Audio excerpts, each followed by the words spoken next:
Hey everybody, it's old Chaplain V, back for kind of some final thoughts on step number 10. We continued to take personal inventory, and when we were wrong, we promptly admitted it. Well, confession is good for the soul.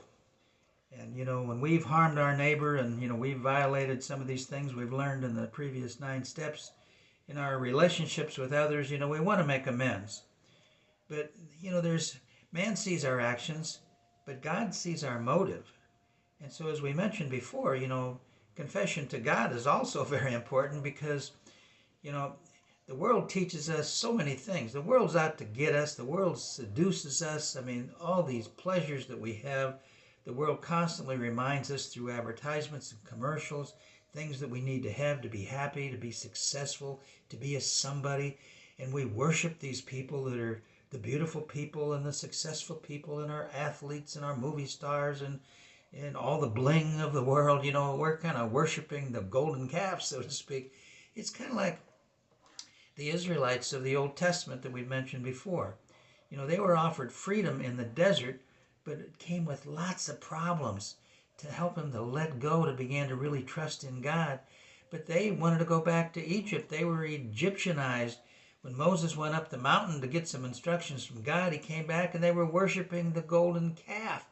Change doesn't happen just because we're given some freedom. That freedom, is not going to happen unless it's tested. We can't confess unless we know something to be true. And the only way we're going to know something is to be true is that we have to, the Lord says, I will be your teacher. And if the Lord's our teacher, we're going to be tested. Lead us not into temptation, but deliver us from evil. So many are the troubles of the just man. God is close to the brokenhearted. Blessed are the poor in spirit. We are so into pleasure and ego and success by the seduction power of the world that when we really have our spiritual awakening and we really open our heart up to God and amazing grace, we were blind, but now we see. We realize the bigger the problem, the greater the grace that's going to reveal to us that we're working our program. We're not working God's program. And when we start working God's program, we begin to have eyes that see, and we receive spiritual understanding. And we begin to realize that God's not only with us, God is for us.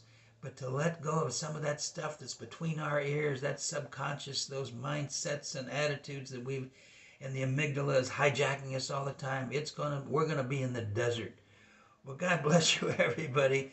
Thanks again for watching this final thought on step number 10. We'll be back next week to kind of take a look at step number 11. God bless you, everybody.